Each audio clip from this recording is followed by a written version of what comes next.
Hindi pumirma si taon ng impeachment. Hindi siya pumirma. Lalo na ngayon. O di ba? Malinaw po ang kulay ni Toby Chanko. Green. O di ba po? Nagkukunwari na sumusuporta sa ating Pangulong Bongbong Marcos. Pero ang totoo, green na green mga kababayan. Ang sinusupport niya si Sara Duterte. At ang kanyang narrative ng mga DDS. Kaya sang-ayon tayo dito sa naging statement ni Antonio Tinio.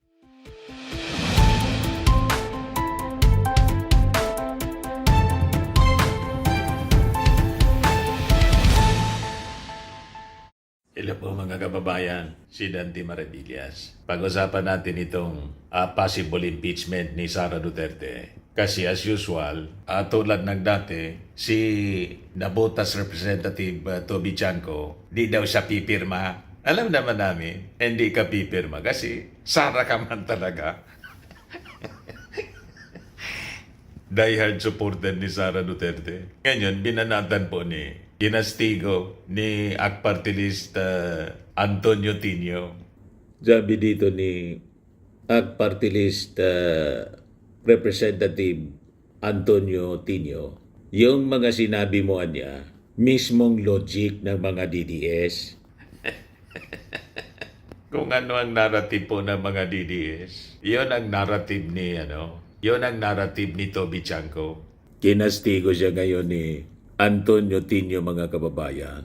Yung sabi dito sa balita, House Deputy Minority Leader in ACT Teachers Party List Representative Antonio Tinio took a swipe at Nabotas Representative Toby Chanko for refusing to sign a possible new impeachment complaint against Vice President Sara Duterte unless a so-called big fish is caught first.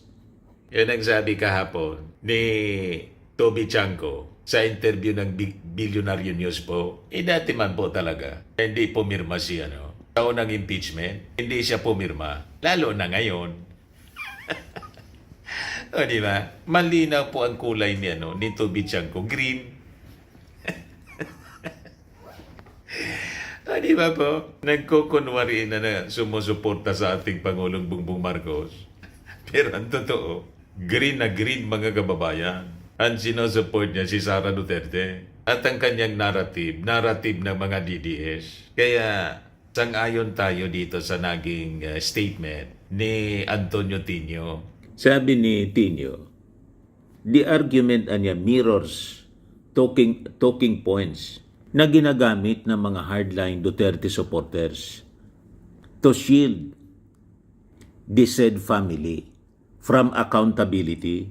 Yang ganyang-anyang mga argumento are the same argument ng mga rabid DDS supporters who use the flood control issue as a defense against the Vice President, sabi po ni Tinio. Kung ano yan yung sinasabi ng mga DDS, yun ang sinasabi mo, siyempre, tag-green nga po, ever since, hindi man nagbago. Kaya nga, imbis na manalo yung alyansa po, 5 lang ang nanalo mga kababayan. Pinabayaan yung kampanya. Sabay hugas kamay mga kababayan. Di ba? Sabotahean niya talaga Mr. Maravillas yung ginawa ni Toby. Malinaw po na sabotahe. Hanggang ngayon, yan ang ginagawa niya. Kaya tanong ni Antonio Tinio, does this mean niya, we should forget all corruption issues? Unang-una niya, what the Vice President is facing is not a small matter. Ang sabi kasi po sa interview sino yun nag-interview? Basta sa Billionaire News, nag-iikot po sa iba-ibang mga media outlet si Toby Chanko. Sige pa interview. Dapat niya unahin si Saldico at yung mga sangkutan niya sa billion-billion na flood control scandal. Bakit ko niya isusupport kung hindi mapapanagot yung mga sangkot sa flood control scandal? Bakit sino ba nagsabi hindi papanagutin yung mga sangkot sa flood control scandal? Dapat sabay-sabay sila. Hindi pa naaaresto si Saldico at iba pang mga big fish na sangkot sa flood control scandal, libre na si sa impeachment. Pwede na lang na palampasin ang dapat papanagutan dapat ni Sara Duterte. Di ba po? Tama si Tinio. Mismo anyang DDS logic ang pinapangatawanan mo. Kaya sabi po ni Antonio Tinio, ang pananagutan na niya should not depend on political convenience or the stature of other personalities allegedly involved in separate controversies. Correct.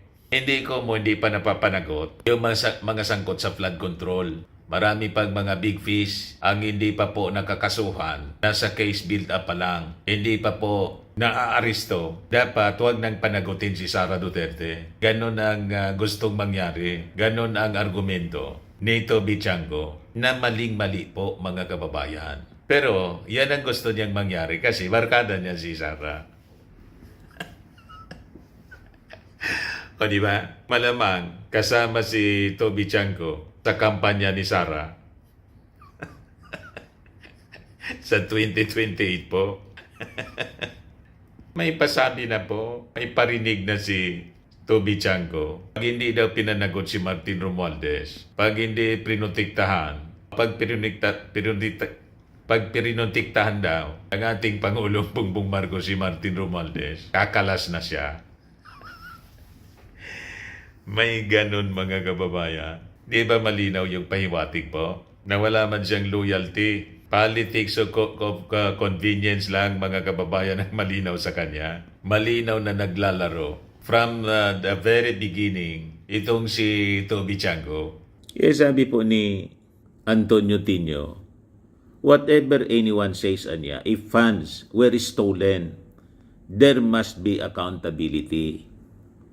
He emphasized that corruption allegations involving high-ranking officials must be dealt with seriously, saying the gravity of the accusations against the Vice President demands a full investigation and possible prosecution. Correct, mga kababayan. So dito sa puntong ito, dito sa statement ni Antonio Tinio, approve natin. Tama po ito. Pero yung ibang mga pinaglalaban po nila, ayaw ko man po. Alam na naman natin kung bakit. Alam naman po ninyo siguro kung bakit. Iba man po ang agenda ng grupo ni Antonio Tinio. Pero dito sa puntong ito, maganda po at tama. Hindi naman lahat ng mga sinasabi nila mali. May mga tama din po mga kababayan sa kanilang mga pinaglalaban. Ngayon, binanatan din ni Tinio mga kababayan yung naging statement ni Sara na ginagawa daw na bargaining chip yung impeachment laban sa kanya, and it is being discussed alongside the 2026 budget deliberations. Sabi ni Tinio, not at all discussed. Hindi ever pinag-usapan yung kanyang impeachment during the budget process. Hindi naman yun part ng any deliberation of any office or program of government. Mere allegations lang pure speculation at this point. Wala pa ngang bagong impeachment complaint. Kahit yung sinasabing magre-refile by February, yung mga complainants, at this point, drawing pa lang yan kumbaga. And yet, nagsasalita siya as though kasado na ito at meron ng mga kung ano-anong akusasyon.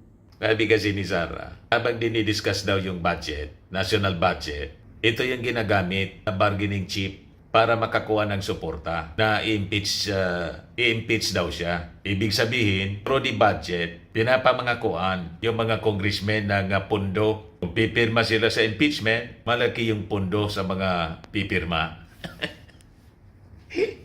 Bargaining chip nga po. Yan ang pinapalabas ni Sara Duterte. Isipin niyo po, member ng minority. Kung totoo yung ganyan, di sigurado mag-iingay si Tinio. Hindi man po kasama sa majority si Tinio. Pero kasama si Tinio doon sa mga gustong ma-impeach si Sara Duterte. Kasi kitang-kita naman po kung anong pinagagawa ni Sara. Malinaw po na impeachable offenses yung ginawa niyang pagbabanta at yung pagwalda sa confidential funds. Kaya sabi po ni Tinio, it seems that Duterte's objective is only to discredit any possible impeachment complaints against her, adding that even groups who want to pursue accountability are not sure if any filing will prosper under the new House leadership and composition. Nakita ko niya yung statement niya. Again, nariyan na naman yung panlilinlang, typical ng Duterte. Earlier, mamamayang Liberal Party List Representative Laila de Lima also questioned Duterte's statement, noting that it is impossible niya to dangle the budget as the House of Representatives has already finished its role in crafting the General Appropriations Bill. Malinaw po na propaganda para siraan po yung mga congressmen na magsusulong ng impeachment laban sa kanya. O, di ba po? Yan ang malinaw. Ang gusto kasi nilang mangyari, ang ma-impeach yung ating Pangulo. Sabi ni Jose Castro, wala man na niya na Mary Grace Piatos ang ating Pangulong Bongbong. Kung sino pa yung nagpa-imbestiga sa korupsyon, yun pang gusto nilang ma-impeach for betrayal of public trust daw. Ang pagpapaimbestiga pala sa korupsyon, isa ng betrayal of public trust. Yung nagbanta, malinaw recorded, at yung hindi pagpaliwanag ng maayos sa paggastos ng pundo ng bayan ng confidential funds, walang betrayal. Baliktad na po ang mundo talaga po, mga kababayan. But anyway, yan po yung mga abangan natin sa mga susunod na araw. Yung pag-refile ng impeachment complaint laban kay Sara Duterte. At yung pinapalitaw nila, pati daw yung ating Pangulong Bongbong, may mga gusto nang mag-file ng impeachment din.